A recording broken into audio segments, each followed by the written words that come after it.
পীর ফকির দিয়ে, ধর্ম ব্যবসায়ী দিয়ে, আজ হাজারো সন্ন্যাসী দিয়ে এগুলো ইসলামকে ধ্বংস করার জন্য অনেক কাফের মুশরিক, বিশেষ করে খ্রিস্টান আর ইহুদিরা এদেরকে লাগিয়ে দিয়েছে। এই 15.5 বছরের দিকে তাকান, এই শিরিককারী, বেদাতকারী, কুফরিকারী, সর্বরে সন্নি নাম নিয়ে এই আলেমগুলোর কোনো সমস্যা ছিল না দেশে। তাদেরকে বাতিলরা আরো টাকা পয়সা দিয়ে ওরস শরীফ করিয়েছে, নওরোজ শরীফ করিয়েছে, ইসালে সাবাব করিয়েছে। ওই আলেমের মতো আর একজন আলেম যারা কোরআনের তাফসির করে সেগুলো 144 ধারা জারি করেছে। তার মানে ওদেরকে চালাচ্ছে অবশ্যই বাতিল এবং জালেমরা। তাদের টার্গেট এই যে তারা আল্লাহর পথ থেকে মানুষকে দূরে সরিয়ে রাখবে। আল্লাহ পাক বলেন ইউরিদুনা, তারা চায় আইয়াতফিউ নূরাল্লাহি বিআফওয়াহিহিম। ওরা মনে করেছিল যে সেভাবে হোক আল্লাহর এই নূর, এই কোরআন, এই ইসলাম আস্তে করে দুনিয়া থেকে লিভে যাবে। ওয়ায়াবাল্লাহু ইল্লা আইয়ুতিম্মা নূরা, কিন্তু না, আমি আল্লাহ, আমার একটা সিদ্ধান্ত আছে যে আমার নূর, আমার ইসলাম আমি দুনিয়ায় জ্বালাবই। ওয়ালাউ কারিহাল কাফিরুন, যদিও কাফেরদের কাছে এটা মন খারাপ হবে। আমার মনে হচ্ছে আয়াতটা বাংলাদেশে 100 ভাগ মিলে গেছে। জালেমরা তো চেষ্টা চালিয়েছে, অনেক ভণ্ড পীরকে, ধর্ম ব্যবসায়ীকে, অনেক মাজার আলাকে এই কাজে লাগিয়ে দিয়েছিল সুন্নির নাম নিয়ে। নিজেরা করছে একদিকে, এদেরকে ইসলামের একটা লেবাস পরিয়ে, মুখোশ পরিয়ে লাগিয়েছে। এরা নতুন নতুন ইসলাম বের করতো, এদের কোনো সমস্যা ছিল না। আরো বাতিলরা এদেরকে টাকা পয়সা দিয়ে অর্থনৈতিক সাপোর্ট করতো। বলেন তো, ইসালে সাওয়াবে বাধা হয়েছে বাংলাদেশে, আপনি পেয়েছেন? বলেন না কেন? ওরস শরীফে বাধা হয়েছে কেন? নওরোজ শরীফ হয়, খসরোজ শরীফ হয়, গোসল শরীফ হয়, কোন জায়গায় বাধা নেই। একটাই কারণ সেখানেও তো কোরআনের কথা, হাদিসের কথা, নবীজির কথাই বলা হবে, বাধা নেই কেন? আর আমরাও কোরআনের কথা, হাদিসের কথা, নবীজির কথা বললে 44 ধারা জারি করে দাও। পার্থক্য এইটাই, জালেমরা খুব ভালোভাবে জানে যে আমরা যা করছি আল্লাহর নূরকে ধ্বংস করার জন্য, এরাও একই কাজ করছে, শুধু লেবাস পরে।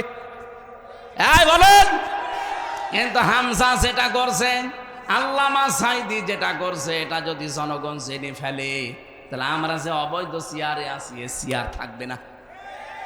কারণ তাফসির মানে খুলে ফেলা। তাফসির মানে কি?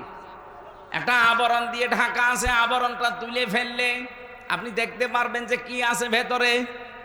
তাফসির যারাই করে তারা সমাজ, পরিবার, রাষ্ট্রের বিভিন্ন অসঙ্গতিগুলো তুলে ধরে যে এটা ইসলাম না, এটা ইসলামের নামে বানানো, এটা জুলুম, এটা কুফরি, এটা শিরিক, এটা বেদাত। তখন ওই মানুষগুলো যারা নিজেরা এগুলো তৈরি করে ব্যবসা করে খায়, ওই মানুষগুলো চিন্তা করবে জনগণ তো জেনে ফেলবে যে আমি কয় নাম্বার। তখন ওরা বাধা দেয় যে এখানে রাজনীতি হবে, এটা বন্ধ করে দাও। গত বছর ঠিক এই কায়দায় বন্ধ করে দিয়েছে। এইটা এই কথা বলছেন না কেন? আমি আসার পরও আমাকে ঘরত দিয়ে দিল, বলতে দিল না। অথচ ওই জায়গায় আমার মনে হয় যদি কোনো দরবলালা, মাসারালা, কোনো সন্নি তাহেরি ভাই আসতো, বাধা না বলতো, বলেন ওই এসে নাচানাচি আরম্ভ করতো। কথা বলুন। এই জন্য যত ষড়যন্ত্র করেছে জালেমেরা, কাফেরেরা, মুশরিকেরা, ধর্ম ব্যবসায়ীরা, মুখোশধারীরা, জীবনও সফল হতে পারবেন না। ওয়ায়াবাল্লাহু ইল্লা আইয়ুতিম্মা নূরা, আল্লাহ বলেন আমার নূর আমি জ্বালাবই, এটা আমার সিদ্ধান্ত। আল্লাহ যদি কোনো সিদ্ধান্ত নেয়, বাস্তবায়ন হবে না। আরো জোরে বলেন। এই জন্য মা বোন যারা এসেছেন, কোন পীর ফকির ভণ্ড যারা এই সংসার বৈরাগী নাম নিয়ে মুখোশধারী যারা আছে, ওদেরকে বিশ্বাস করবেন না। কিসের পানি পড়া নিতে যান আপনি? পর্দা করা আপনার জন্য ফরজ, আর ওই পানি পড়া নিয়ে আপনার জন্য ফরজ। যদি কিছু লাগে আপনি সূরা ফাতিহা, নাস, ফালাক পড়ে নিজে পানি পড়ে খাবেন, ওইটাই আর উপকার হবে।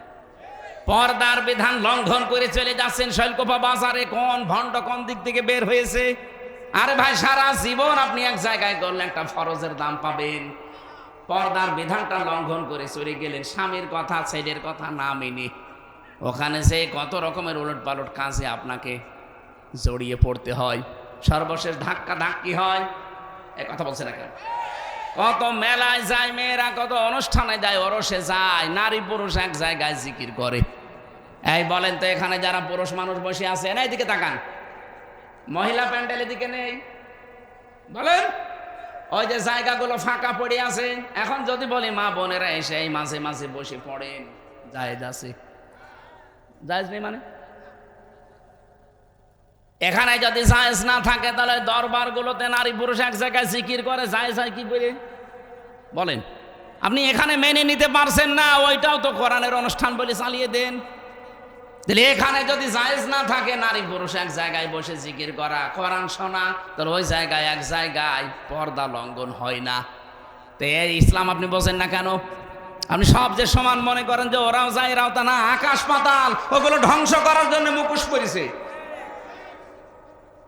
আল্লাহ বলেন আমার নূর আমি জ্বালাবো, আল্লাহ কিন্তু জ্বালিয়ে অলরেডি দিচ্ছে। কথা বলেন। এদেশে কোরআনের নূর জ্বলবেই। মানুষের ভেতরে যে চেঞ্জ, যে পরিবর্তন আসতেছে আমরা দেখতে পাচ্ছি।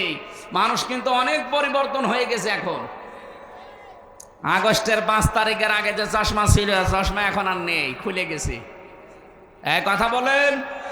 এই জন্য মা বোনদেরকে বলবো, আপনার যদি খুব অসুবিধা বেশি হয়, এই পীর ফকির এই মুখোশধারী ভণ্ড এই দরবারগুলোতে যাবেন না। আপনি নিজে সূরা ফাতিহাটা শুদ্ধ করে পড়েন, আপনার স্বামীকে দিয়ে পড়ান, সূরা নাস ফালাক পড়েন।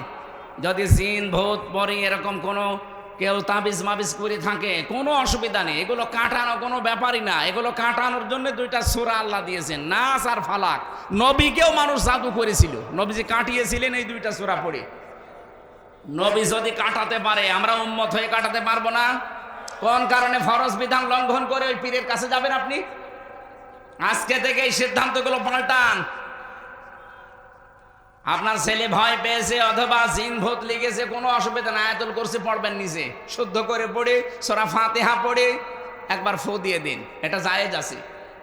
কিন্তু পীরের কাছে যে আপনি বসে আছেন, আপনার মুখ খোলা, মাথার চুল খোলা, আরো বাকিগুলো আমি বললাম না। এই যেন উল্টাপাল্টা কাজ হয়ে যাচ্ছে, ফরজ বিধান পর্দা লঙ্ঘন হয়ে যাচ্ছে। আপনারা ফু দিলে কাজ আরো হওয়া দূরের কথা, ফরজ বিধান লঙ্ঘন হওয়ার কারণে আপনার আযাব আরো বাড়বে। এই জন্য যারা চেষ্টা চালিয়েছেন, কিয়ামত পর্যন্ত আপনারা পারবেন না। এদেশে ইসলামের আলো জ্বলবেই, কারণ এই সিদ্ধান্ত কার? কাফেরদের যতই মন খারাপ হোক। ওয়াল্লাযী আরসালা রাসূলাহু বিল হুদা, তিনি সে আল্লাহ যিনি তার রাসূলকে পাঠিয়েছেন সত্য দিন সহকারে, লিইয়ুযহিরাহু, যিনি এজহার করবেন। এজহার মানে প্রকাশ করা। কিন্তু কোরআনে কারিমের এই শব্দটার ব্যাখ্যা আমি পেয়েছি। নবীজি বলেন মান ক্বরাআল কোরআনা ফাস্তাযহারাহু, যে ব্যক্তি কোরআন পড়ে আর কোরআনকে এজহার করার চেষ্টা করে, তার মানে কোরআনে কারিমকে বিজয় করার জন্য চেষ্টা চালায়। এই জন্য আমাদের উদ্দেশ্য হচ্ছে, আল্লাহ যেহেতু তার রাসূলকে সত্য দিন সহকারে পাঠিয়েছে, এই পৃথিবীতে 4,500 ধর্ম এখন আছে, সব কিছুর উপরে আল্লাহ কোরআনে কারিমকে, রাসূলের এই বিধানকে তিনি বিজয়ী করবে। এই দায়িত্ব আমাদেরকে আল্লাহ দিয়েছেন। যদিও করবেন তিনি আমাদের মাধ্যমে। এখন যদি এই মাধ্যম হিসাবে আপনাকে আল্লাহ না পায়, যে উদ্দেশ্য নিয়ে আল্লাহ আপনাকে পাঠিয়েছিল, আপনি উদ্দেশ্য সফল করেননি। জমিনে আল্লাহ আপনাকে পাঠিয়েছিলেন খলিফা হিসাবে, খেলাফতের দায়িত্ব যদি আপনি ঘাড়ে তুলে না নেন, তা আপনাকে পাঠানো আল্লাহর কি হয়েছে? কিছুই হয়নি। এই জন্য আপনি খেলাফতের দায়িত্ব হাতে তুলে নেবেন, কাঁধের উপরে তুলে নিয়ে জীবন যতদিন আছে, জীবনের শেষ দিন পর্যন্ত চেষ্টা চালিয়ে যাবেন। অধ্যক্ষ কি নাম যেন ওনার? সিরাজ, অধ্যক্ষ সিরাজ আলী। আমি শুনেছি লোকটার জীবনী, অল্প কিছুর সময় শুনেছি, আমি ছেলে যাওয়ার আগে তার কথা শুনেছি। এই লোকটার মতো আপনার চেষ্টা থাকা লাগবে জীবনের শেষ দিন পর্যন্ত, কি করে আল্লাহর জমিনে আল্লাহর বিধানগুলো খেলাফতের দায়িত্বের মাধ্যমে পালন করা যায়। ওয়ালাউ কারিহাল মুশরিকুন, আল্লাহ পাক বলেন যদিও মুশরিকদের এটা খারাপ লাগবে, যারা শিরিক করে তাদের মন পাওয়া যাবে না। ইয়া আইয়ুহাল্লাযীনা আমানু, হে যারা ঈমানের দাবি করো, ইন্না কাসীরাম মিনাল আহবারি ওয়ার রুহবানি লা ইয়াকুলুনান নাস লা ইয়াকুলুনা আমওয়ালান নাসি বিল বাতিল। হে ঈমানদারেরা, অনেক ধর্ম ব্যবসায়ী আছে, মুখোশধারী আছে শয়তান, এরা আহবার এবং রুহবান, এরা বৈরাগ্যের নাম নিয়ে পীর ফকিরের নাম নিয়ে, দরবেশের নাম নিয়ে জনগণের সম্পদগুলো তারা অবৈধভাবে শরীয়তের নাম বলে খায়। ওয়ায়াসুদ্দুনা আন সাবিলিল্লাহ, আল্লাহর পথ থেকে তারা মানুষদেরকে দূরে সরিয়ে রাখে। এই যে আমি বলছিলাম না, ওদের উদ্দেশ্য এইটা, কি করে মানুষকে ধর্ম থেকে, ইসলাম থেকে, আসল কাজ থেকে দূরে সরিয়ে রাখা যায়। বিভিন্ন উলট পালট নাম দিয়ে ওরা মানুষকে দূরে সরিয়ে রাখার চেষ্টা চালাচ্ছে। সারা বাংলাদেশের 48,000 পীর, প্রায় সবারই উদ্দেশ্য এইটাই। শয়তান ওদেরকে ব্যবহার করে এইভাবে, আল্লাযীনা ইয়াকনিজুনা আয-যাহাবা ওয়াল ফিদ্দাতা ওয়া লা ইউনফিকুনাহা ফি সাবিলিল্লাহ ফাবাশশিরহুম বিআযাবিন আলীম। যে মানুষগুলো তাদের স্বর্ণ রূপা জমা করে রাখে আর এগুলো আল্লাহর রাস্তায় খরচ করে না, এদেরকে আপনি যন্ত্রণাদায়ক শাস্তির সুসংবাদ দেন। মেয়েরা যারা এসেছেন, আপনার শাড়ির সংখ্যা কত আপনি নিজেও জানেন না। আলমারির ভেতরে 3 পিস শাড়ি দিয়ে, লেহেঙ্গা দিয়ে ভরে গেছে। এরপরও বিভিন্ন অনুষ্ঠান আসলে, বিভিন্ন দিবস আসলে স্বামীকে চাপ দেন যে আমার আরেকটা লাগবে। যত আছে এইটারই তো আপনি এখনো সাদকা করেননি, যাকাত দেননি। শুধু সোনার উপর যাকাত দেওয়া লাগবে না, পৃথিবীর প্রতিটি জিনিসের যাকাত আছে, শরীরেরও যাকাত আছে। এই কথা বলছেন না কেন? শরীরের যাকাত নেই? শরীরের যাকাত হচ্ছে রোজা রাখা, প্রতি সপ্তাহে 2টা, সোমবার বৃহস্পতিবার, প্রতি মাসে 3টা, 14, 13, 14, 15, আর প্রতি বছরে হচ্ছে কমপক্ষে 30টা, ওই যে রমজানে। এরপরে আরো নফল রোজা আছে, শাওয়ালের চাঁদে রোজা আছে, রজবের চাঁদে রোজা আছে, মুহররমের চাঁদে রোজা আছে। এগুলো দিলে আপনার শরীরের যাকাত আদায় হবে, শরীরকে আপনি সুস্থ রাখতে পারবেন। বলেন তো, শরীরের যদি যাকাত থাকে তাহলে আপনার শাড়ির যাকাত নেই। কোন কারণে 30টা শাড়ি আপনি তুলে রেখেছেন, অথচ আপনার নিজের আপন ছোট বোন ও শাড়ির অভাবে উলঙ্গ অর্ধলঙ্গ থাকে। আপনার নিজের চাচাতো ভাবির শাড়ি নেই, কি করবেন এই শাড়িগুলো? এখনো যদি মরে যান, 30টা শাড়ি আপনার স্বামী আরেকটা বিয়ে করে সেই বউকে দিয়ে দেবে। সুতরাং বেঁচে থাকতে এগুলোর হক আদায় করবেন। যারা এগুলোর হক আদায় করতে চান না, আল্লাহর রাস্তায় খরচ করেন না। বহু মহিলার কাছে টাকা আছে, আশপাশের কোনো গরিব মহিলা এসে যদি বলে, আপা, ভাবি, 100-200 টাকা, 500 টাকা একটু ধার দেন বা এমনি দেন, ও দিতে তো চাই না, আরো ঝাড়ি মারে। ও আবার নামাজ পড়ে বলে, রোজা রাখে। কিসের নামাজ পড়েন আপনি? একজন মানুষকে যদি কেউ ধার দেয় তার ডবল সওয়াব হয়, যদি দান করে তার একটা সওয়াব হয়। ধার দিলে ওই মানুষটার উপকার হলো 1, আর আপনি তাকে সাহায্য করলেন। সুতরাং আমরা যদি সামর্থ্য থাকে দান করে দিয়েন, আর যদি দান করতে নাও পারেন অন্তত তার বিপদ উদ্ধার করার জন্য ধার দিয়েন। কত মহিলার কাছে ধনী যারা এলাকায়, তাদের কাছে গরিব এলাকার মানুষেরা আসে, এরকম আসে না? যারা এগুলো খরচ করতে চান না, আল্লাহর রাস্তায় খরচ করা থেকে আপনি বিরত থাকেন। আল্লাহ রাব্বুল আলামিন বলেন, ইয়াউমা ইউহমা আলাইহা ফি নারি জাহান্নামা ফাতুকওয়া বিহা জিবাহুহুম ওয়া জুনুবুহুম ওয়া যুহুরুহুম হাযা মা কানাসতুম লিআনফুসিকুম ফাযুকু মা কুনতুম তাকনিজুন। যারা তাদের সম্পদের যাকাত দেননি, 7.5 ভরি সোনার উপরে হয়ে গেছে, যাকাত দেননি। 52 ভরি রূপার উপরে হয়ে গেছে, যাকাত দেননি। প্রশ্ন আসতে পারে, আমার 7.5 ভরি না, আমার 7 ভরি হয়েছে, হাফ ভরি হলে যাকাত দেওয়া লাগবে, এই জন্য আমার কিনি না। এরকম চালাক মানুষ নেই।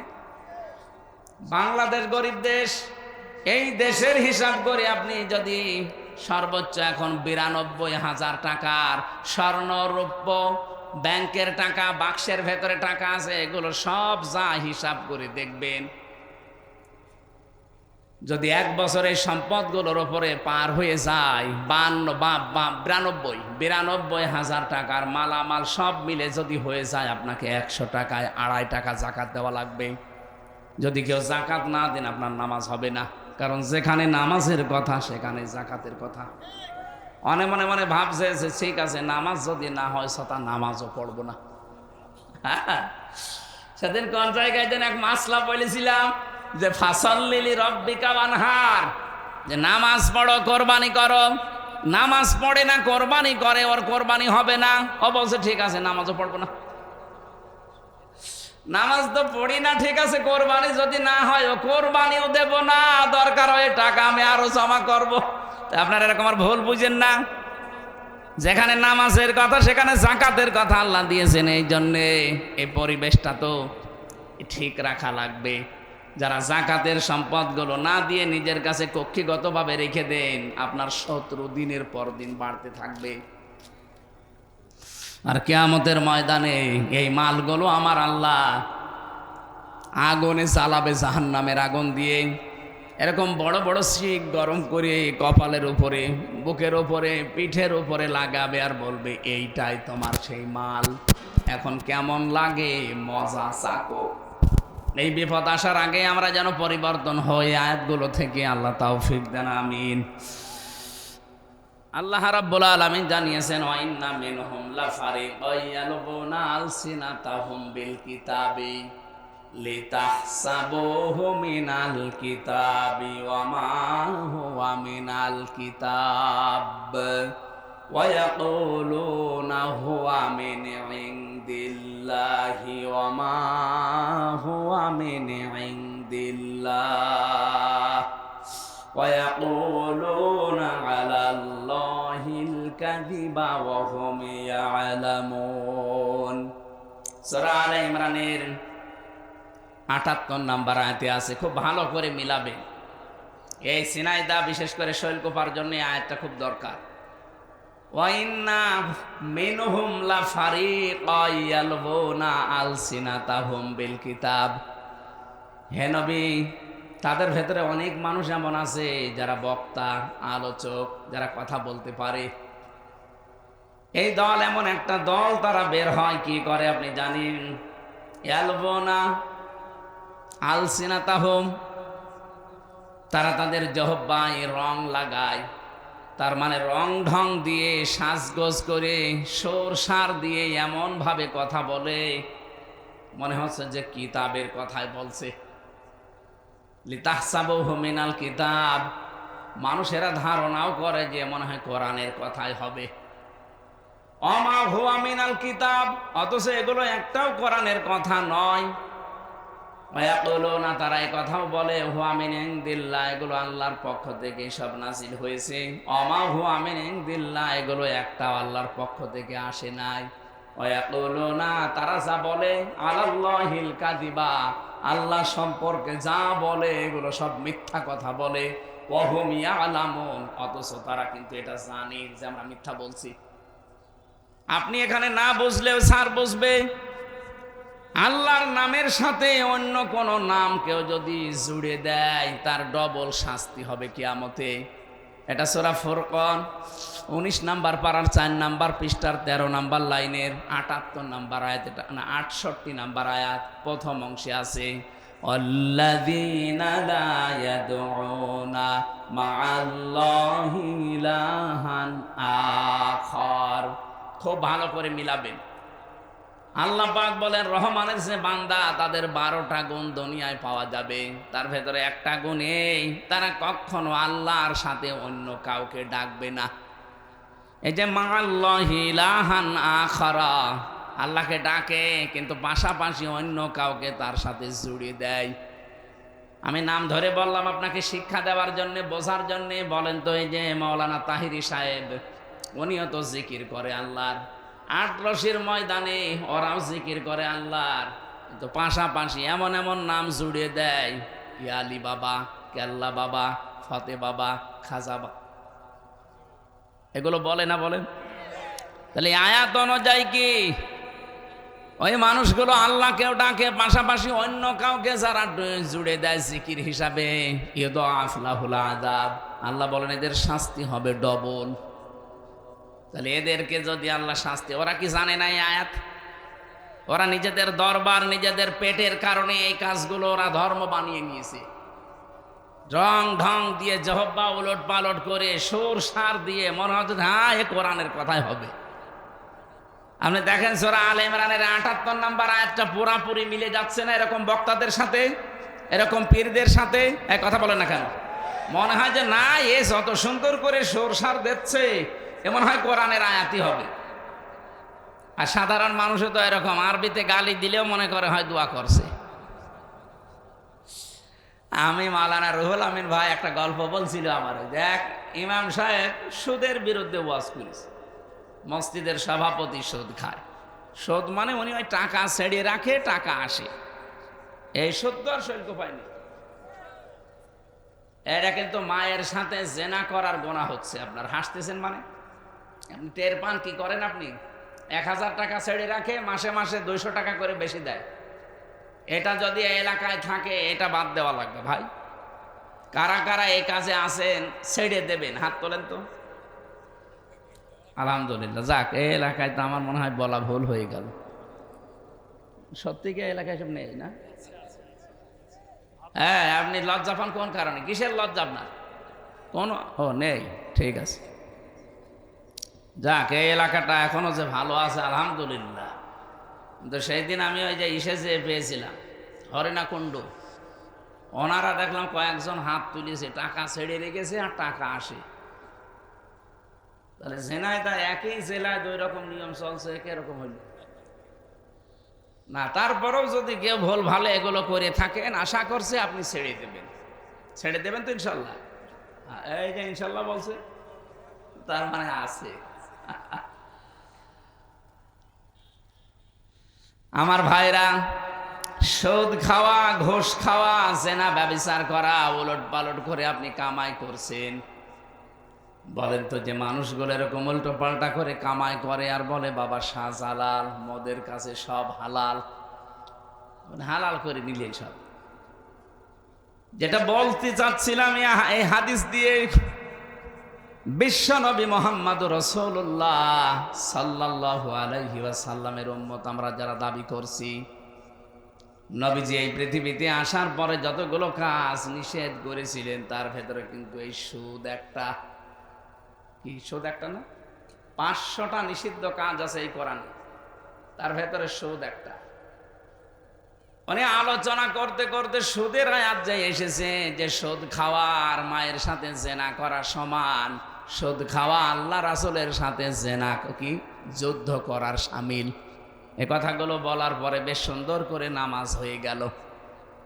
নামাজ পড়ার পরে যিনি সভাপতি আছে উনি বলছে, হুজুর আপনি আর ওয়াজের আয়াত পেলেন না, আপনি আমার দিকে তাকিয়ে তাকিয়ে আয়াতটা পড়লেন। আমি যে এলাকায় টাকা ছেড়ে রাখি এ তো সবাই জানে, আপনার বলার দরকার কি? ইমাম সাহেব কি ওইটা জেনে বলেছি? ঠিক আছে, আপনি যখন আমারে অপমান করলেন এতগুলো মানুষের সামনে, আমারে উলঙ্গ করে দিলেন, আপনারে আমি আর রাখবো না, বাদ দিয়ে দিলাম।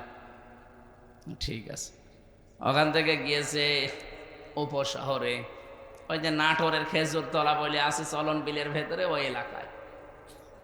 ওখানে ইমামতে নিয়ে আমি বেশ ভালোই করছিলাম, কয়েক সপ্তাহ গেল।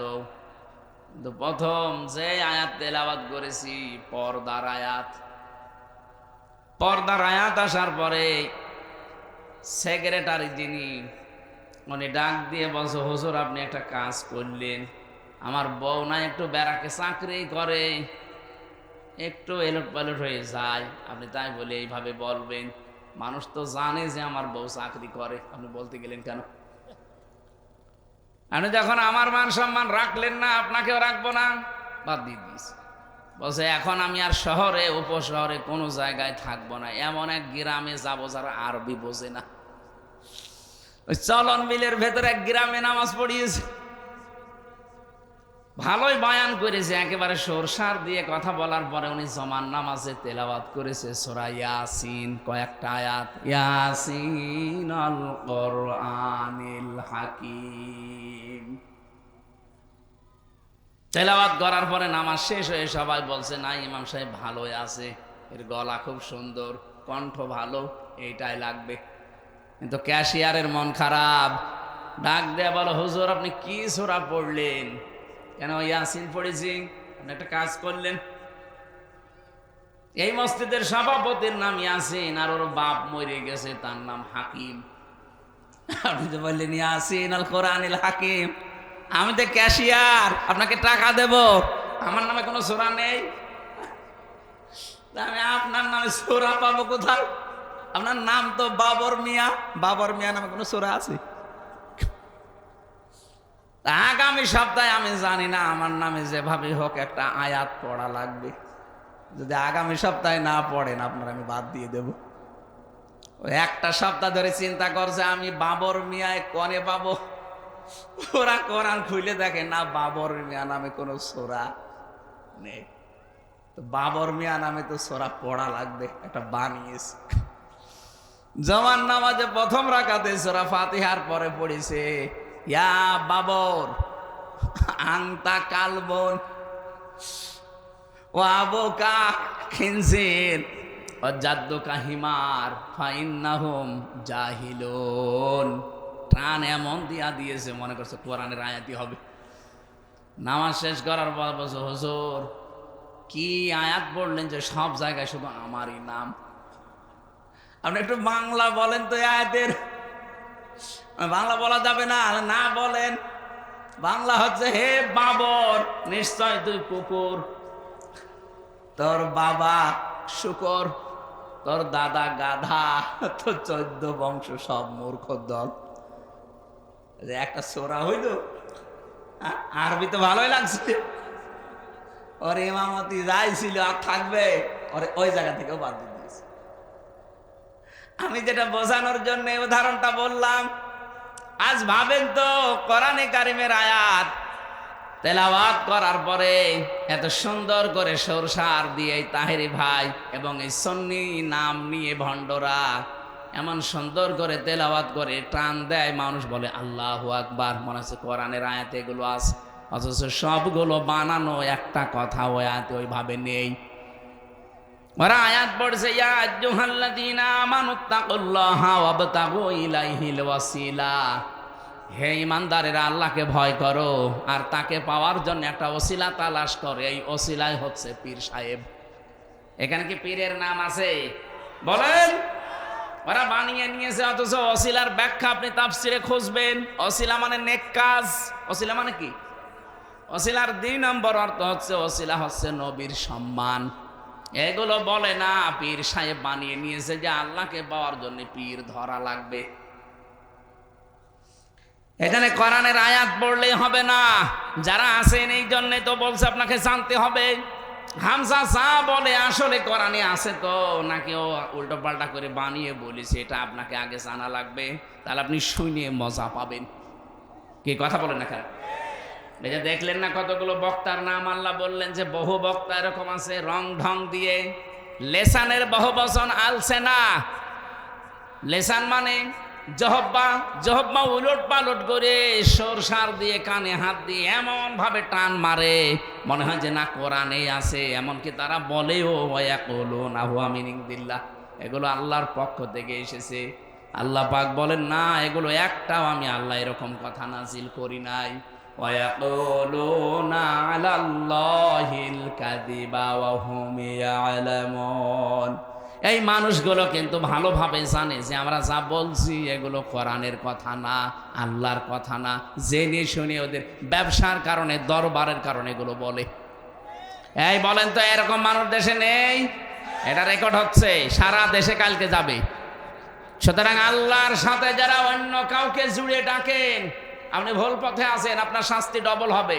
আপনি মনে করতে পারেন আলেম ডাকে, আলেমের সাথে আমি ডাকি, অসুবিধা কি? আরে ভাই, আলেম ও তো জালেম, ও তো জানা শোনার পর সত্য গোপন করে রাখছে। এক কথা বলেন না কেন?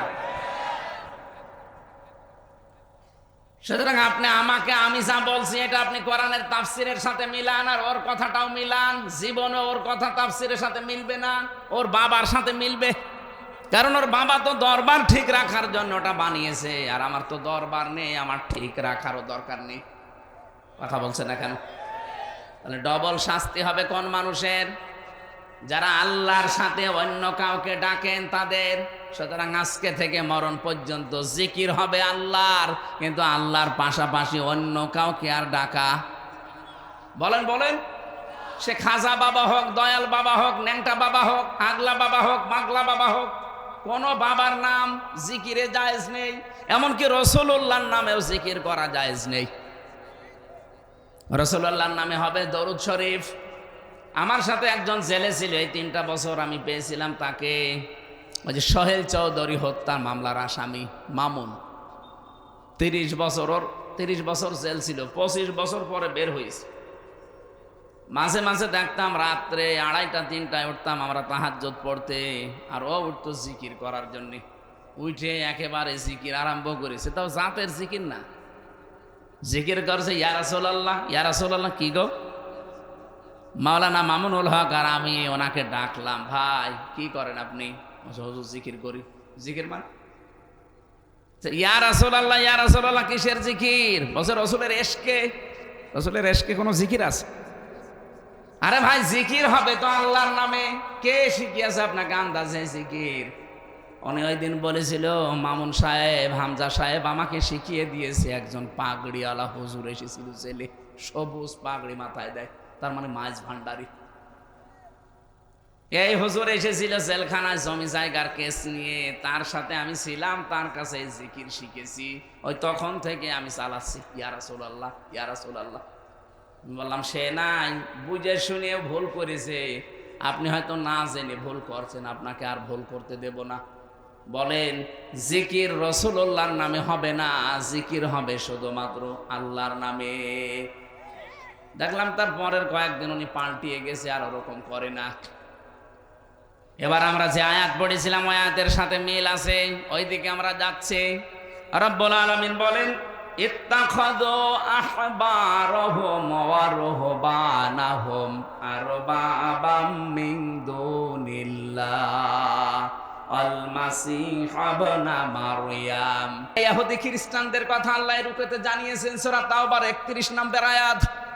রব্বুল আলামিন বলেন বহু মানুষ এমন আছে এই পৃথিবীতে, তারা তাদের আহবার এবং রুহবান, তার মানে এখানে 2টা কথা জানিয়েছেন। আহবার মানে ধর্মীয় পণ্ডিত যারা, আর রুহবান মানে যারা বৈরাগ্য, সংসার ধর্ম মানে নাই, যে পীর ফকির যারা দাবি করে, লালনের মাজারে যারা যায়, ওদের নাকি সংসার ধর্ম নেই, ওরা আল্লাহর রাস্তায় বেরিয়ে পড়েছে। ওটা আল্লাহর রাস্তা না, ওটা শয়তানের রাস্তা। দুনিয়ায় যত নবী রাসূল পাঠিয়েছে প্রত্যেকের সংসার ছিল না, খালি ঈসা নবীর বাদ দিয়ে। তিনি বৈরাগ্য না, তিনি দুনিয়ার সংসার ত্যাগী ছিলেন, তিনি সংসার ধর্ম করে যেতে পারেননি, কারণ তিনি এত ভক্ত হয়েছিলেন আল্লাহর আখিরাতের, যে একটা খাবারের জন্য, একটা পানি খাওয়ার জন্য একটা গ্লাস ছিল কাছে, কৌটা। উনি একবার লক্ষ্য করে দেখলেন সাগরের পাশ দিয়ে যাওয়ার সময়, যে সাগরের পাশ থেকে একজন পানি তুলে খাচ্ছে, নদী বা সাগর থেকে। সেই লোকটা যখন এই গ্লাসও নেই, তার কাছে কাপও নেই, হাতের আজলিতে পানি তুলে খাচ্ছে। ওর দিকে তাকিয়ে তাকে চিন্তা করলেন, আল্লাহ এই লোকটা একটা গ্লাস দিয়ে পানি খাবে, সেই গ্লাসও ওর নেই, আর আমি একটা নবী, আমার গ্লাস থাকবে কোন কারণে? ও ছাতা আমার দরকার নেই, ফেলে দিলেন সাগরে। তা আপনি সেরকম হতে পারবেন? আপনি তো উল্টা পাল্টা কাজ করে বেড়ান, মহিলা নিয়ে গাঁজা খেয়ে আপনি চোখ মুখ লাল করে থাকেন। আপনি কিসের বৈরাগ্য অনুসরণ করেন? আপনি সূরা হাদীদের ভেতরে আল্লাহ রাব্বুল আলামিন, সূরা হাদীদের ভেতরে আছে, এটা আমি পেয়েছিলাম জেলখানায় থাকতে, আমি পড়ে পড়ে এটা বের করেছিলাম। সূরা হাদীদ থেকে শোনাচ্ছি, আগে একটু শিক্ষাটা দিয়ে দেই। রাব্বুল আলামিন বলেন وَجَعَلْنَا فِي قُلُوبِ الَّذِينَ اتَّبَعُوهُ رَأْفَةً وَرَحْمَةً وَرَهْبَانِيَّةً ابْتَدَعُوهَا مَا كَتَبْنَاهَا عَلَيْهِمْ إِلَّا ابْتِغَاءَ رِضْوَانِ اللَّهِ فَمَا رَعَوْهَا حَقَّ رِعَايَتِهَا। তার বাংলা সামারাইজ, বাংলা অর্থ হচ্ছে, তোমরা কি ওই রকমও হতে পারতে না যারা সংসার ধর্ম দুনিয়ার সব কিছু ত্যাগ করে দিয়ে আল্লাহর সন্তুষ্টির পথে নেমে পড়েছে? তোমরা তো তাদের মতো হতে পারোনি। যদিও আল্লাহ এটা উৎসাহ দেননি যে তাদের মতো হও, আল্লাহ আমাদেরকে জানাতে চেয়েছিলেন এটা, যে তোমরা যদি তাদের মতো হতে, তাও তো একটা কথা ছিল, তোমার চরিত্র ঠিক নেই। রাত হলে তোমার চরিত্র একরকম, দিনের বেলা আর একরকম মনে হয়। মানুষ অনেকে দেখে যে মনে হয় দুনিয়ার কোনো ধান্দাই নেই, অথচ তোমার যে গোনার পাল্লা কেউ না জানলে আমি আল্লাহ কিন্তু জানি। এই পীর ফকির যাদের নাম বলেন, অনেকে ভয় পান এদের দেখলে, মানে না এর ভেতরে মাল আছে, কিচ্ছু নেই, মাল যা আছে সব দেখা যায়। এই কথা বলছে না কেন? লালনের মাজারে একবার যে দেখি রাত 9:30টার দিকে একটা উলঙ্গ, প্রায় একেবারে অর্ধ উলঙ্গ, সব শেষ, ওর শরীরে কিচ্ছু নেই, ওরে দুধ খাওয়াচ্ছে একদম গ্লাসে করে। কি করেন? হুজুরে আল্লাহর ওলি, এর ভেতরে মাল আছে। মাল যা আছে সব তো দেখা যাচ্ছে, নতুন মাল দেখাও। এ মাল তো সবার আছে, এ মাল সবার নেই, ওই মালই দেখাচ্ছে। তো ও মাল হইল, ওদের চরিত্র ঠিক ওই রকম। সম্মানিত মা বোন যারা এসেছেন, কখনো এই শয়তানদের বিশ্বাস করবেন না। নবীজি আয়াত পড়ার পর একটা হাদিস বলছিলেন, তারা তাদের আহবার রহবান, তাদের ধর্মীয় গুরুদেরকে, তাদের ধর্মের আলেমদেরকে, বিশেষ করে ভণ্ড আলেমদের কথা এখানে আছে, আর যারা সংসার বৈরাগী, এই মানুষগুলোর কাছে তোমরা তো রব মেনে তাদেরকে চলো, তারা যে হুকুম দেয় সেইটাই তোমরা করো, অথবা ঈসা ইবনে মারিয়ামকে তোমরা রব বানিয়ে ফেলেছো। সাহাবীরা বললেন, হুজুর আপনি আয়াতটা যে শোনালেন, কই আমাদের জীবনে আমরা তো এরকম আলেমদেরকে, ধর্মীয় পণ্ডিতদেরকে, পীর সাহেবদেরকে, সংসার বৈরাগী যারা, তাদেরকে তোমরা রব মানি না। রব মানো না মানে? তারা যদি কোনো কিছু বলে যে এটা করো, তোমরা কি করো না? বলে হ্যাঁ করি। তারা যদি নিষেধ করে এটা করো না, তোমরা কি ছেড়ে দাও না? বলে হ্যাঁ তো করি। তো এইটাই তো রব মানা। রব মানে কি? ওনার আদেশ মানা লাগবে, ওনার নিষেধ ছেড়ে দেওয়া লাগবে। সুতরাং আপনি কোনো কিছু মানতে হলে আগে দেখবেন যে লোকটা নিষেধ করছে এর পেছনে আল্লাহ এবং রসুলের কোনো দলিল আছে কিনা। যারা দরবারে গেলে বলে যে এমন বাবার মুরিদ আমি, নামাজ কালাম লাগে না, এটাকে আল্লাহ রসুলের সাথে চাই। আরো জোরে বলেন। আরে ভাই, শৈলকুপা থানার বহু জায়গায় এগুলো চলছে, এই কারণে আমি বলছি। মনে করছেন হুজুর কিছু জানে না? বহু জায়গায় এরকম ভণ্ডামি চলছে। রাব্বুল আলামিন বলেন, ওমা উমিরু ইল্লা লিয়াবুদু ইলাহা ওয়াহিদা। এই পৃথিবীতে তোমাদেরকে আদেশই দেওয়া হয়েছে যে ইবাদত যদি করতে চাও, কার করবা? ইলাহা ওয়াহিদা, একজন ইলাহ, লা ইলাহা ইল্লাহু, তিনি ছাড়া কোনো ইলাহ নেই। ইলাহ মানে কি? ইলাহর 4টা অর্থ আছে। 1 নাম্বার ইলাহ মানে মাবুদ। মাবুদ মানে ইবাদত পাওয়ার যোগ্য। ইবাদত পাওয়ার যোগ্যতা শুধুমাত্র আল্লাহর আছে, আর কারো নেই। এই জন্য ইবাদতের ক্ষেত্র যখন আসবে, ভাই এবং বোনেরা, এই এদিকে তাকান, ভাই এবং বোনেরা সবাইকে বলছি, ইবাদতের ক্ষেত্রটা যখন আসবে, দুনিয়ায় কারো কথা আর মানা যাবে না, কারণ ইবাদত সব লিমিট করা আছে। কেউ যদি বলে এই যে জোহরের নামাজ 4 রাকাত, আর একটু বেশি করে 5 রাকাত পড়েন, পারবেন? বলেন। কারণ ইবাদতটা লিমিট করা আছে। নামাজ পড়াও যেমন ইবাদত, নামাজ ছেড়ে দেওয়াও কি? নামাজ ছেড়ে দিয়ে ইবাদত না? যখন মাথার উপরে সূর্য থাকে, যখন সূর্য ওঠে, যখন ডোবে, এই 3 সময় নামাজ না পড়ায় ইবাদত। তাহলে ইবাদতটা বুঝতে হবে। ইবাদত হচ্ছে আল্লাহর হুকুম যেটা আসবে মেনে নেওয়া, যেটা আসবে নিষেধ ওটা ছেড়ে দেওয়া। ওটা যদি আপনার ভালো নাও লাগে তাও মানা লাগবে। কথা বলেন না কেন? তাহলে এখান থেকে আমরা শিক্ষা পেলাম কি? যেহেতু আল্লাহ এক, ইলাহা ওয়াহিদা, একজন ইলাহ। ইলাহ শব্দের প্রথম অর্থ বললাম মাবুদ, আর মাবুদের বাংলা অর্থ হচ্ছে ইবাদত পাওয়ার যোগ্য। ইবাদত পেতে হলে আল্লাহ বাদে কোনো সত্তা নেই, পৃথিবীতে কেউ নেই যে তার ইবাদত করা যাবে। ইবাদতের বাংলা অর্থ কি বলেছি বোঝা গেছে? যে আল্লাহর নিষেধ, আল্লাহর আদেশ, এই 2টা মেনে চলার নাম ইবাদত।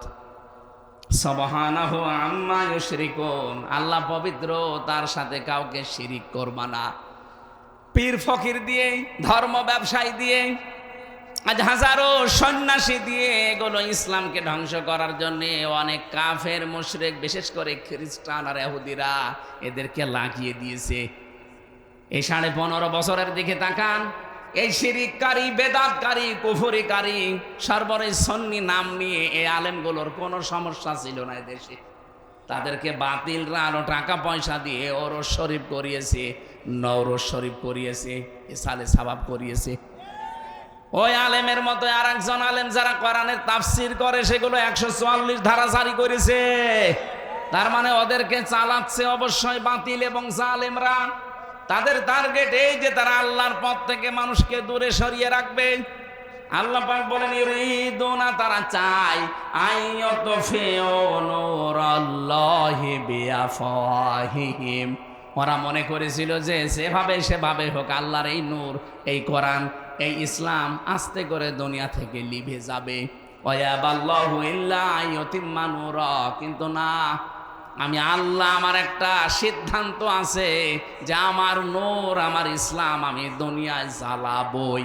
ওয়ালাউ কারিহাল কাফিরুন, যদিও কাফেরদের কাছে এটা মন খারাপ হবে। আমার মনে হচ্ছে আয়াতটা বাংলাদেশে 100 ভাগ মিলে গেছে। জালেমরা তো চেষ্টা চালিয়েছে, অনেক ভণ্ড পীরকে, ধর্ম ব্যবসায়ীকে, অনেক মাজার আলাকে এই কাজে লাগিয়ে দিয়েছিল সুন্নির নাম নিয়ে। নিজেরা করছে একদিকে, এদেরকে ইসলামের একটা লেবাস পরিয়ে, মুখোশ পরিয়ে লাগিয়েছে। এরা নতুন নতুন ইসলাম বের করতো, এদের কোনো সমস্যা ছিল না। আরো বাতিলরা এদেরকে টাকা পয়সা দিয়ে অর্থনৈতিক সাপোর্ট করত। বলেন তো, ইসালে সাওয়াবে বাধা হয়েছে বাংলাদেশে, আপনি পেয়েছেন? বলেন না কেন? ওরস শরীফে বাধা হয়েছে কেন? নওরোজ শরীফ হয়, খসরোজ শরীফ হয়, গোসল শরীফ হয়, কোন জায়গায় বাধা নেই। একটাই কারণ সেখানেও তো কোরআনের কথা, হাদিসের কথা, নবীজির কথাই বলা হবে, বাধা নেই কেন? আর আমরাও কোরআনের কথা, হাদিসের কথা, নবীজির কথা বললে 44 ধারা জারি করে দাও। পার্থক্য এইটাই, জালেমরা খুব ভালোভাবে জানে যে আমরা যা করছি আল্লাহর নূরকে ধ্বংস করার জন্য, এরাও একই কাজ করছে, শুধু লেবাস পরে। এই বলেন, কিন্তু হামজা যেটা করছে, আল্লামা সাইদি যেটা করছে, এটা যদি জনগণ জেনে ফেলে, তাহলে আমরা যে অবৈধ চেয়ারে আছি, এ চেয়ার থাকবে না। কারণ তাফসির মানে খুলে ফেলা। তাফসির মানে কি? একটা আবরণ দিয়ে ঢাকা আছে, আবরণটা তুলে ফেললে আপনি দেখতে পারবেন যে কি আছে ভেতরে। তাফসির যারাই করে তারা সমাজ, পরিবার, রাষ্ট্রের বিভিন্ন অসঙ্গতিগুলো তুলে ধরে যে এটা ইসলাম না, এটা ইসলামের নামে বানানো, এটা জুলুম, এটা কুফরি, এটা শিরিক, এটা বেদাত। তখন ওই মানুষগুলো যারা নিজেরা এগুলো তৈরি করে ব্যবসা করে খায়, ওই মানুষগুলো চিন্তা করবে জনগণ তো জেনে ফেলবে যে আমি কয় নাম্বার। তখন ওরা বাধা দেয় যে এখানে রাজনীতি হবে, এটা বন্ধ করে দাও। গত বছর ঠিক এই কায়দায় বন্ধ করে দিয়েছে। এইটা এই কথা বলছেন না কেন? আমি আসার পর আমাকে ঘরত দিয়ে দিল, বলতে দিল না। অথচ ওই জায়গায় আমার মনে হয় যদি কোনো দরবলালা, মাসারালা, কোনো সন্নি তাহেরি ভাই আসতো, বাধা না বলতো, বলেন ওই এসে নাচানাচি আরম্ভ করত। কথা বলুন। এই জন্য যত ষড়যন্ত্র করেছে জালেমেরা, কাফেরেরা, মুশরিকেরা, ধর্ম ব্যবসায়ীরাই, মুখোশধারীরা, জীবনও সফল হতে পারবেন না। ওয়ায়াবাল্লাহু ইল্লা আইয়ুতিম্মা নূরা, আল্লাহ বলেন আমার নূর আমি জ্বালাবই, এটা আমার সিদ্ধান্ত। আল্লাহ যদি কোনো সিদ্ধান্ত নেয় বাস্তবায়ন হবে না। আরো জোরে বলেন। এই জন্য মা বোন যারা এসেছেন, কোন পীর ফকির ভণ্ড যারা এই সংসার বৈরাগী নাম নিয়ে মুখোশধারী যারা আছে, ওদেরকে বিশ্বাস করবেন না। কিসের পানি পড়া নিতে যান আপনি? পর্দা করা আপনার জন্য ফরজ, আর ওই পানি পড়া নিয়ে আপনার জন্য ফরজ। যদি কিছু লাগে আপনি সূরা ফাতিহা, নাস, ফালাক পড়ে নিজে পানি পড়ে খাবেন, ওইটাই আর উপকার হবে। পর্দার বিধান লঙ্ঘন করে চলে যাচ্ছেন শৈলকুপা বাজারে। কোন ভণ্ড কোন দিক থেকে বের হয়েছে? আরে ভাই, সারা জীবন আপনি এক জায়গায় করলে একটা ফরজের দাম পাবেন। পর্দার বিধানটা লঙ্ঘন করে চলে গেলেন, স্বামীর কথা, ছেলের কথা না মেনে। ওখানে যে কত রকমের উলট পালট কাজে আপনাকে জড়িয়ে পড়তে হয়, সর্বশেষ ধাক্কা ধাক্কি হয়। এ কথা বলছে না কেন? কত মেলায় যায় মেয়েরা, কত অনুষ্ঠানে যায়, ওরসে যায়, নারী পুরুষ এক জায়গায় জিকির করে। এই বলেন তো, এখানে যারা পুরুষ মানুষ বসে আছে, না এদিকে তাকান, মহিলা প্যান্ডেলের দিকে নেই, বলেন, ওই যে জায়গাগুলো ফাঁকা পড়ে আছে, এখন যদি বলি মা বোনেরা এসে এই মাঝে মাঝে বসে পড়েন, জায়েজ আছে? জায়েজ নেই মানে? এখানে যদি জায়েজ না থাকে তাহলে দরবারগুলোতে নারী পুরুষ এক জায়গায় জিকির করে, জায়েজ হয় কি করে? বলেন, আপনি এখানে মেনে নিতে পারছেন না, ওইটাও তো কোরআনের অনুষ্ঠান বলে চালিয়ে দেন। তাহলে এখানে যদি জায়েজ না থাকে নারী পুরুষ এক জায়গায় বসে জিকির করা, কোরআন শোনা, তাহলে ওই জায়গায় এক জায়গায় পর্দা লঙ্ঘন হয় না। তো এই ইসলাম আপনি বোঝেন না কেন? আপনি সব যে সমান মনে করেন যে ওরাও যায় এরাও তা না, আকাশ পাতাল ওগুলো ধ্বংস করার জন্য মুখোশ পড়েছে। আল্লাহ বলেন আমার নূর আমি জ্বালাবো, আল্লাহ কিন্তু জ্বালিয়ে অলরেডি দিচ্ছে। কথা বলেন, এদেশে কোরআনের নূর জ্বলবেই। মানুষের ভেতরে যে চেঞ্জ, যে পরিবর্তন আসতেছে আমরা দেখতে পাচ্ছি। মানুষ কিন্তু অনেক পরিবর্তন হয়ে গেছে। এখন আগস্টের 5 তারিখের আগে যে চশমা ছিল, চশমা এখন আর নেই, খুলে গেছে। এই কথা বলেন। এই জন্য মা বোনদেরকে বলবো, আপনার যদি খুব অসুবিধা বেশি হয়, এই পীর ফকির এই মুখোশধারী ভণ্ড এই দরবারগুলোতে যাবেন না। আপনি নিজে সূরা ফাতিহাটা শুদ্ধ করে পড়েন, আপনার স্বামীকে দিয়ে পড়ান, সূরা নাস ফালাক পড়েন। যদি জিন ভূত পরি এরকম কোনো কেউ তাবিজ মাবিজ করে থাকে, কোনো অসুবিধা নেই, এগুলো কাটানো কোনো ব্যাপারই না। এগুলো কাটানোর জন্য 2টা সূরা আল্লাহ দিয়েছেন, নাস আর ফালাক। নবীকেও মানুষ জাদু করেছিল, নবীজি কাটিয়েছিলেন এই 2টা সূরা পড়ে। নবী যদি কাটাতে পারে, আমরা উম্মত হয়ে কাটাতে পারবো না? কোন কারণে ফরজ বিধান লঙ্ঘন করে ওই পীরের কাছে যাবেন আপনি? আজকে থেকে এই সিদ্ধান্তগুলো পাল্টান। আপনার ছেলে ভয় পেয়েছে অথবা জিন ভূত লেগেছে, কোনো অসুবিধা না, আয়াতুল কুরসি পড়বেন নিজে, শুদ্ধ করে পড়ে সূরা ফাতিহা পড়ে একবার ফু দিয়ে দিন, এটা জায়েজ আছে।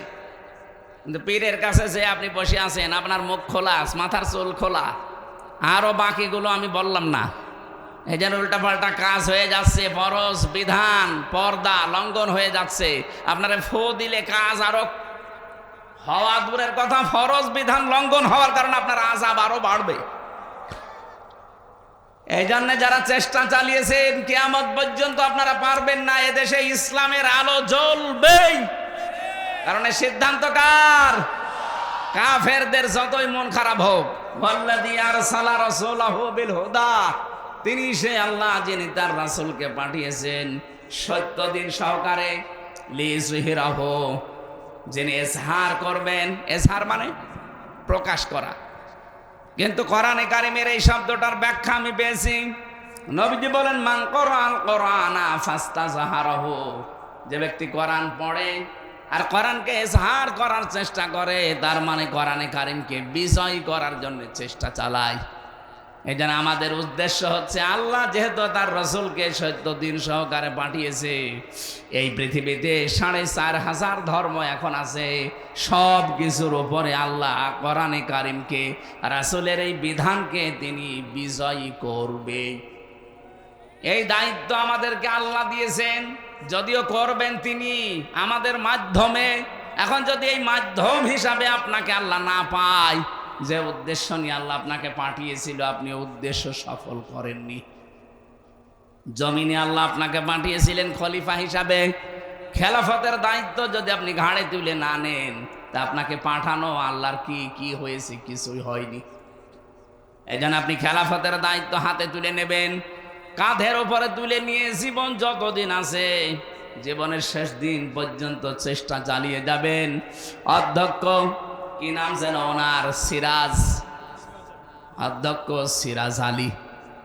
আমি শুনেছি লোকটার জীবনী, অল্প কিছুদিন সময় শুনেছি, আমি ছেলে যাওয়ার আগে তার কথা শুনেছি। এই লোকটার মতো আপনার চেষ্টা থাকা লাগবে জীবনের শেষ দিন পর্যন্ত, কি করে আল্লাহর জমিনে আল্লাহর বিধানগুলো খেলাফতের দায়িত্বের মাধ্যমে পালন করা যায়। আলাউ কারিহাল মুশরিকুন, আল্লাহ পাক বলেন যদিও মুশরিকদের এটা খারাপ লাগবে, যারা শিরিক করে তাদের মন পাওয়া যাবে না। ইয়া আইয়ুহাল্লাযীনা আমানু, হে যারা ঈমানের দাবি করো, ইন্না কাসীরাম মিনাল আহবারি ওয়ার রুহবানি লা ইয়াকুলুনান নাস লা ইয়াকুলুনা আমওয়ালান নাসি বিল বাতিল। হে ঈমানদারেরা, অনেক ধর্ম ব্যবসায়ী আছে, মুখোশধারী আছে শয়তান, এরা আহবার এবং রুহবান, এরা বৈরাগ্যের নাম নিয়ে পীর ফকিরের নাম নিয়ে, দরবেশের নাম নিয়ে জনগণের সম্পদগুলো তারা অবৈধভাবে শরীয়তের নাম বলে খায়। ওয়ায়াসুদ্দুনা আন সাবিলিল্লাহ, আল্লাহর পথ থেকে তারা মানুষদেরকে দূরে সরিয়ে রাখে। এই যে আমি বলছিলাম না, ওদের উদ্দেশ্য এইটা, কি করে মানুষকে ধর্ম থেকে, ইসলাম থেকে, আসল কাজ থেকে দূরে সরিয়ে রাখা যায়। বিভিন্ন উলট পালট নাম দিয়ে ওরা মানুষকে দূরে সরিয়ে রাখার চেষ্টা চালাচ্ছে। সারা বাংলাদেশের 48,000 পীর, প্রায় সবারই উদ্দেশ্য এইটাই। শয়তান ওদেরকে ব্যবহার করে এইভাবে, আল্লাযীনা ইয়াকনিজুনা আয-যাহাবা ওয়াল ফিদ্দাতা ওয়া লা ইউনফিকুনাহা ফি সাবিলিল্লাহ ফাবাশশিরহুম বিআযাবিন আলীম। যে মানুষগুলো তাদের স্বর্ণ রূপা জমা করে রাখে আর এগুলো আল্লাহর রাস্তায় খরচ করে না, এদেরকে আপনি যন্ত্রণাদায়ক শাস্তির সুসংবাদ দিন। মেয়েরা যারা এসেছেন, আপনার শাড়ির সংখ্যা কত আপনি নিজেও জানেন না। আলমারির ভেতরে 3 পিস শাড়ি দিয়ে, লেহেঙ্গা দিয়ে ভরে গেছে। এরপরও বিভিন্ন অনুষ্ঠান আসলে, বিভিন্ন দিবস আসলে স্বামীকে চাপ দেন যে আমার আরেকটা লাগবে। যত আছে এইটারই তো আপনি এখনো সাদকা করেননি, যাকাত দেননি। শুধু সোনার উপর যাকাত দেওয়া লাগবে না, পৃথিবীর প্রতিটি জিনিসের যাকাত আছে, শরীরেরও যাকাত আছে। এই কথা বলছেন না কেন? শরীরের যাকাত নেই?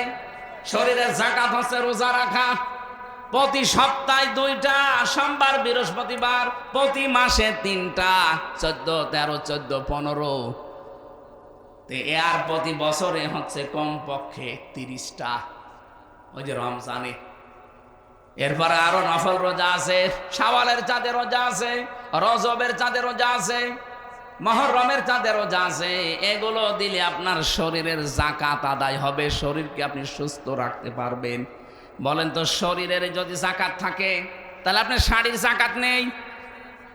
কোন কারণে 30টা শাড়ি আপনি তুলে রেখেছেন, অথচ আপনার নিজের আপন ছোট বোন ও শাড়ির অভাবে উলঙ্গ অর্ধলঙ্গ থাকে। আপনার নিজের চাচাতো ভাবির শাড়ি নেই, কি করবেন এই শাড়িগুলো? এখনো যদি মরে যান, 30টা শাড়ি আপনার স্বামী আরেকটা বিয়ে করে সেই বউকে দিয়ে দেবে। সুতরাং বেঁচে থাকতে এগুলোর হক আদায় করবেন। যারা এগুলোর হক আদায় করতে চান না, আল্লাহর রাস্তায় খরচ করেন না। বহু মহিলার কাছে টাকা আছে, আশপাশের কোনো গরিব মহিলা এসে যদি বলে, আপা, ভাবি, 200 টাকা 500 টাকা একটু ধার দেন বা এমনি দেন, ও দিতে তো চাই না, আরো ঝাড়ি মারে। ও আবার নামাজ পড়ে বলে, রোজা রাখে। কিসের নামাজ পড়েন আপনি? একজন মানুষকে যদি কেউ ধার দেয় তার ডবল সওয়াব হয়, যদি দান করে তার একটা সওয়াব হয়। ধার দিলে ওই মানুষটার উপকার হলো 1, আর আপনি তাকে সাহায্য করলেন। সুতরাং আমরা যদি সামর্থ্য থাকে দান করে দিয়েন, আর যদি দান করতে নাও পারেন অন্তত তার বিপদ উদ্ধার করার জন্য ধার দিয়েন। কত মহিলার কাছে ধনী যারা এলাকায়, তাদের কাছে গরিব এলাকার মানুষেরা আসে, এরকম আসে না? যারা এগুলো খরচ করতে চান না, আল্লাহর রাস্তায় খরচ করা থেকে আপনি বিরত থাকেন। আল্লাহ রাব্বুল আলামিন বলেন, ইয়াউমা ইউহমা আলাইহা ফি নারি জাহান্নামা ফাতুকওয়া বিহা জিবাহুহুম ওয়া জুনুবুহুম ওয়া যুহুরুহুম হাযা মা কানাসতুম লিআনফুসিকুম ফাযুকু মা কুনতুম তাকনিজুন। যারা তাদের সম্পদের যাকাত দেননি, 7.5 ভরি সোনার উপরে হয়ে গেছে, যাকাত দেননি। 52 ভরি রূপার উপরে হয়ে গেছে, যাকাত দেননি। প্রশ্ন আসতে পারে, আমার 7.5 ভরি না, আমার 7 ভরি হয়েছে, হাফ ভরি হলে যাকাত দেওয়া লাগবে, এই জন্য আমার কিনি না। এরকম চালাক মানুষ নেই।